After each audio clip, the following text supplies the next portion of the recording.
Merci à tous d'être venus avec ce magnifique soleil. Nous sommes ici pour un problème qui nous concerne tous, c'est-à-dire la compensation de l'handicap. La compensation de l'handicap, il y a une loi ambitieuse qui a été votée le 11 février 2005, bientôt 10 ans.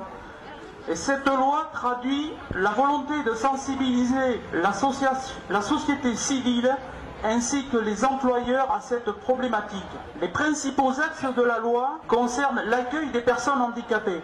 La loi a créé une maison départementale des personnes handicapées dans chaque département avec pour mission l'accueil, l'information, l'accompagnement, le conseil auprès des personnes handicapées et de leurs familles, ainsi que la sensibilisation de tous les citoyens au handicap. Elle a également, deuxième axe, ce qui est le droit à la compensation. Ce droit constitue l'un des principes fondamentaux de la loi. Ainsi, la personne handicapée a droit à la compensation des conséquences de son handicap, quelle que soit l'origine ou la nature de sa déficience, son âge ou son mode de vie. La loi a aussi instauré de nouveaux compléments à l'association adulte handicapé, le complément de ressources et la majoration pour la vie autonome. La principale innovation de la loi est d'affirmer que tout enfant, tout adolescent présentant un handicap ou un trouble invalidant de la santé est inscrit dans l'école de son quartier. L'obligation d'emploi est toujours de 6%. La loi impose une sanction plus sévère pour les entreprises qui ne respectent pas cette obligation. Elle a modifié le code du travail sur le plan des aménagements d'horaires. La loi réforme aussi le travail en milieu protégé. Les ateliers protégés sont renommés entreprises adaptées et deviennent désormais des entreprises de milieu ordinaire ayant pour vocation d'employer en priorité des personnes handicapées. Le principe d'accessibilité pour tous, quel que soit le handicap, est réaffirmé, accessibilité des communes et des services de communication publique. Et pour finir, la citoyenneté. La loi aborde aussi la question du droit de vote des majeurs placés sous tutelle, qui peuvent être autorisés à voter par le juge des tutelles, ainsi que l'accessibilité au bureau de vote. La question du handicap sera aussi abordée pendant les cours d'éducation civique à l'école primaire et au collège. La loi apporte des précisions en matière de communication dans les juridictions administratives, civiles et pénales, et lors du passage du permis de conduire, notamment pour les personnes sourdes ou malentendantes.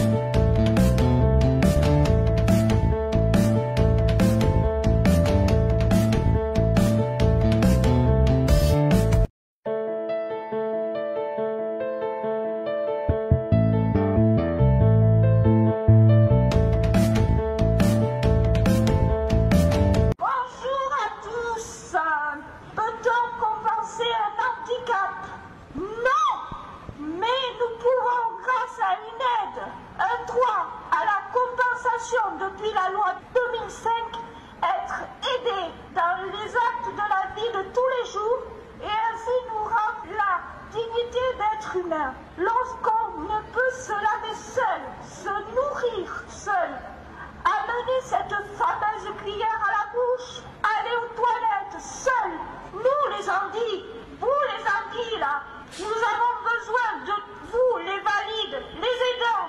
C'est ensemble que nous évoluons vers une vie acceptable.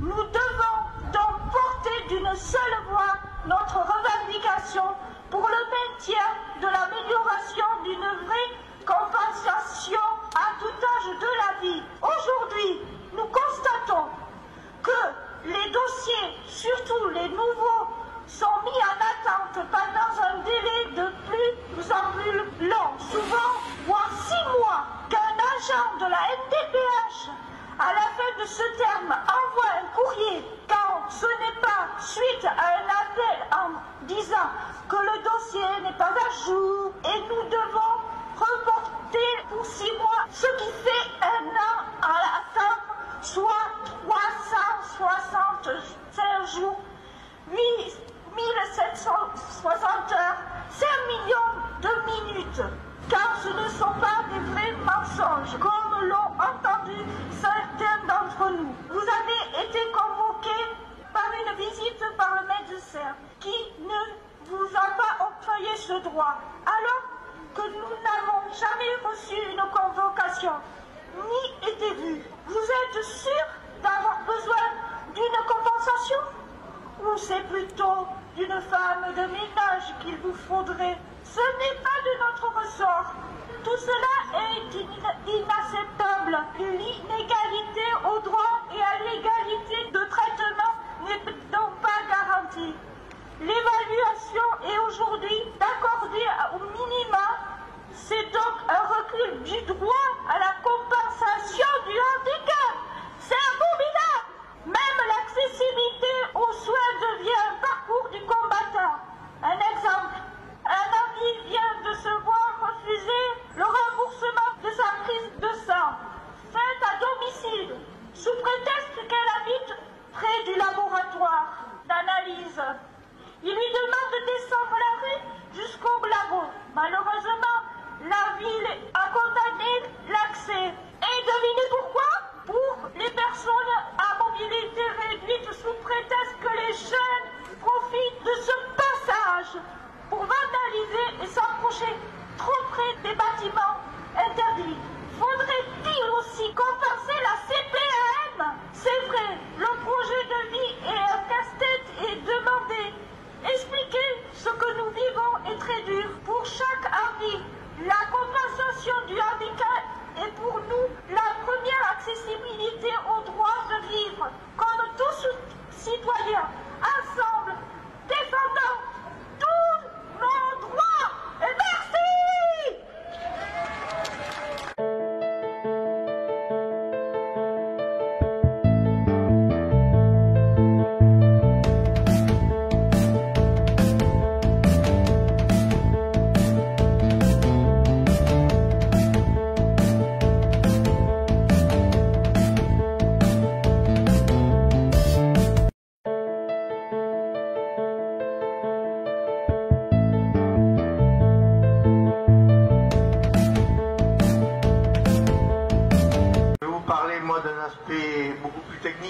Mais compréhensif par tous, c'est l'accessibilité. L'accessibilité, malheureusement, est la première cause de discrimination. On peut arriver à parler de compensation, de maison départementale du handicap, de préfecture, de conseil général, mais si on ne peut pas y aller, si on ne peut pas aller circuler sur un trottoir, si on ne peut pas monter dans le bus, ça ne sert à rien, tous ces textes, toutes ces lois qu'ils ont votées depuis 10 ans. Donc l'accessibilité nous concerne tous et gravement. Le 1er janvier 2015, la France devait être rendue accessible. C'était un des engagements majeurs de la loi du 11 février 2005.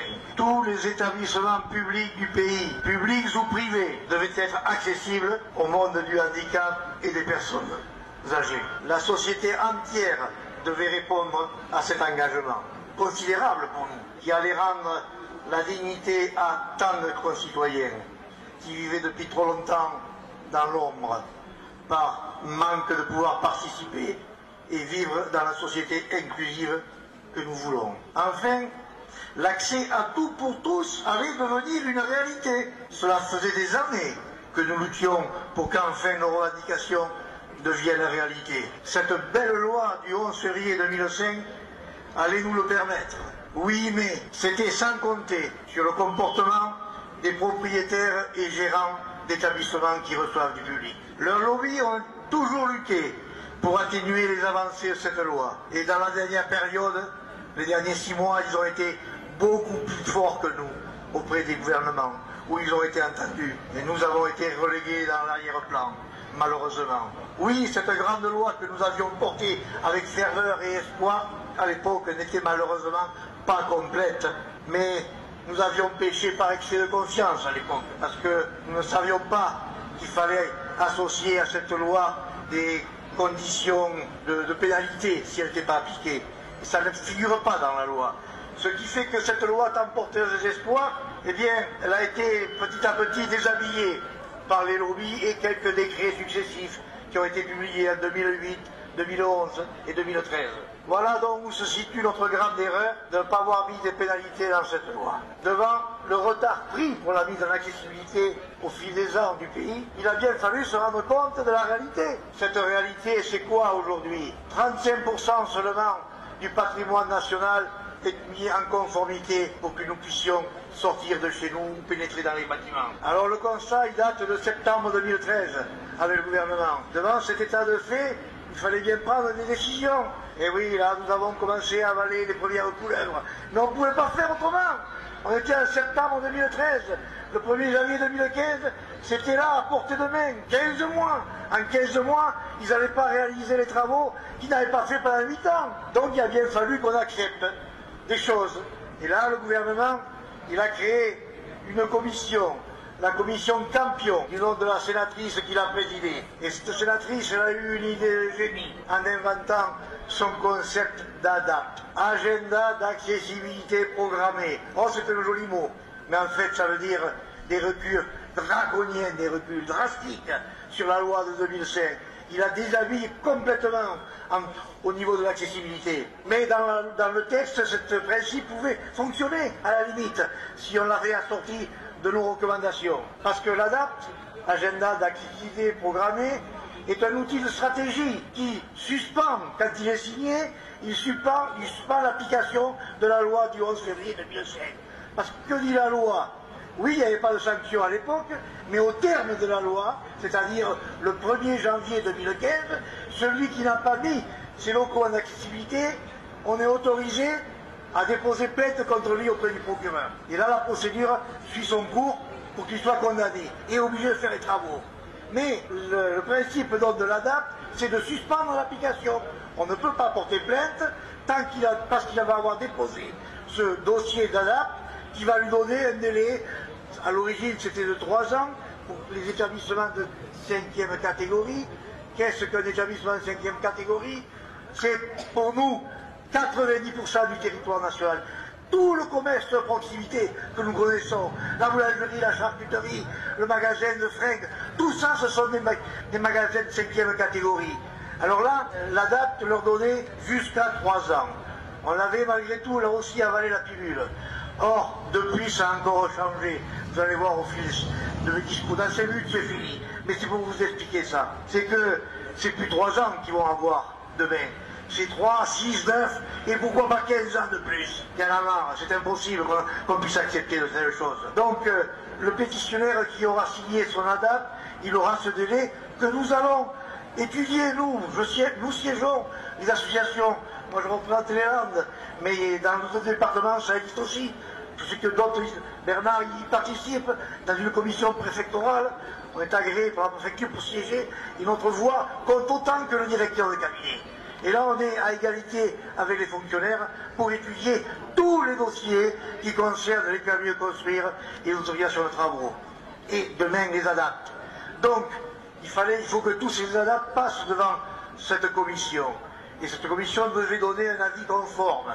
C'est-à-dire, avis conforme, le préfet ne peut plus, ni personne ne peut y revenir dessus. Même pas un ministre. À partir du moment où on a signé, plus personne ne peut revenir en arrière. Et bien ça, les ADAPT, le gouvernement nous l'a fait sauter il y a 15 jours. Il n'y aura plus besoin de donner un avis conforme, ils feront ce qu'ils voudront. Donc, tout ça, vous comprenez, ça ne peut pas être accepté. Et le Conseil national consultatif des personnes handicapées a commencé par, devant sa réprobation, c'était en date du 11 mars 2014, il a donné un avis défavorable à une forte majorité. 65 votes négatifs sur 70 votants, où il y a des ministres, des administrations et tous les lobbies. Et on a été quand même 65% à voter contre. Merde, ils ont été obligés de revenir en arrière. Donc les négociations reprennent avril-mai pour arriver à la signature de cette fameuse ordonnance libérant les contraintes. Ils ont appelé ça le projet de loi d'habilitation sur l'accessibilité. Dès le lendemain, là aussi, il a fallu qu'on dépose 14 amendements rectificatifs, tellement que c'était catastrophique. Et là, malheureusement encore, nous avons vu apparaître dans les délibérations et les propositions des dispositions qu'on n'avait jamais discutées pendant les 150 heures. Eh bien, ils ont fait glisser des phrases par-ci par-là, mais gravissimes par-ci par-là, au mépris de toutes les promesses qu'avait fait le gouvernement. sont revenus en arrière. Tous ces commerces de proximité que je vous ai dit, les toubis, les médecins, tout, ils pourront désormais malheureusement avoir des prolongations, des suspensions, des dérogations, absence de sanctions. Tout ça, ce sont des reculs dommageables. Même l'élaboration d'un PAV, c'est le plan d'amélioration de la voirie et des espaces publics dans les municipalités. Plus d'obligation pour les municipalités de réaliser leur PAV. C'est invivable. En fait, c'est l'enterrement de l'objectif initial de la belle loi du 11 février 2005. Devant tous ces graves reculs, là encore, le Conseil national consultatif des personnes handicapées a ce deuxième texte. Le 10 juillet 2014, là encore, le Conseil national a émis un avis défavorable à ce projet d'ordonnance. Mais là encore, une très forte majorité. On n'avait plus 65 voix, mais on avait 61 voix sur 70 contre le projet gouvernemental. Et bien malheureusement, force est de constater que ce projet demeure donc aujourd'hui trop éloigné de ce que nous espérions d'une société inclusive. Il y a trop de reculs. En dépit de tous ces prises de position, ces reculs qui ont été observés. Ah oui, il faut que je vous dise aussi une anecdote. Au cours de toutes ces discussions, 150 heures, la deuxième des pauses d'avril et mai, l'APF a été traitée de pitbull par le ministère. Ils étaient là en face de nous quand on avait avancé une proposition, on n'a jamais reculé. Jamais. Mais ils ont osé, en séance plénière, nous traiter de pitbull. On s'en foutait bien. Pensez bien que quand on parle en votre nom, rien ne peut nous atteindre. Donc, malgré tous ces votes négatifs, le gouvernement a signé le 26 septembre 2014 son fameux projet d'ordonnance. Et il va vite maintenant. Bien sûr, nous sommes intervenus auprès du Conseil d'État dès le lendemain. Mais malgré cela, ils viennent de publier là, il y a quelques jours, le 5 novembre, les 2 décrets d'application de cette ordonnance dégueulasse. Et dont nous sommes dans l'attente des derniers arrêtés qui vont définir les modalités techniques, les reculs, les portes ne seront plus. On oblige les gens à mettre des portes de 90, on va revenir en arrière, des portes de 80, le taux de pente des palinquinés qui était à 5%, ils vont le porter à 7 ou 8%, enfin bref. Au niveau de l'accessibilité, c'est un déshabillage quasi total de la loi de 2005. Elle reste intacte pour tout le reste, ce qui vous a été tout à l'heure expliqué par Marilyn et Bernard, mais pour l'accessibilité, c'est grave. Alors, l'APF n'est pas seule. Et bien sûr, dans l'attente de derniers arrêtés, nous ne sommes pas restés les pieds dans les mêmes sabots. Et avec des grandes associations amies, nous avons créé le 30 octobre, c'est-à-dire avant-hier, nous avons créé un groupement d'associations pour lutter contre ces textes iniques. Pour vous dire qu'on n'est pas seul, parce que demain on va appeler encore au secours. On va vous appeler au cours du premier trimestre 2015 à une grande mobilisation nationale avec nos amis d'AFM Téléthon, avec les Trova-Crâniens, avec la Confédération française des aveugles, c'est-à-dire la VH, avec la Confédération française des retraités, la FNAC. Tout ça, ils ont signé avec nous un projet d'association pour lutter contre les positions du gouvernement. Et là, je ne peux vous dire que non, merci d'être venu aujourd'hui, mais malheureusement, il ne faudra pas qu'au printemps, j'ose dire, excusez-moi, vous êtes là, les autres, les absents ont toujours tort, c'est vrai, mais il ne faudra pas qu'on soit aussi peu nombreux quand même. Parce que là, il y va de nous et de nos enfants handicapés. On ne va pas avoir suffisamment de force dans les années à venir pour faire voter une loi comme en 2005. À l'époque, nous avions eu un appui très franc du président Chirac. C'est grâce à lui que cette loi a été votée. Alors bien sûr, il était sensible à ce sujet, puisqu'il a lui-même une fille handicapée. Et maintenant, quand on voit les reculs de ce gouvernement, qui normalement devrait être proche des gens qui souffrent, non, il en a cure. Donc, voilà, je voulais vous dire que l'accessibilité est devenue un problème crucial. Cette grande loi donc, qui devait nous permettre d'aller partout, malheureusement, je crains qu'on puisse en tirer dessus un trait. Alors, on a toujours espoir, on ne baisse pas les bras, on a ces demandes de réétude liées au Conseil constitutionnel, mais on n'en attend pas des merveilles. Alors voilà, j'en termine, chers amis, sur une note un peu triste, mais je crois que si on est capable de se mobiliser, on va pouvoir les faire reculer au moins sur quelques points importants. Merci, chers amis, d'avoir participé à ce rassemblement ce matin.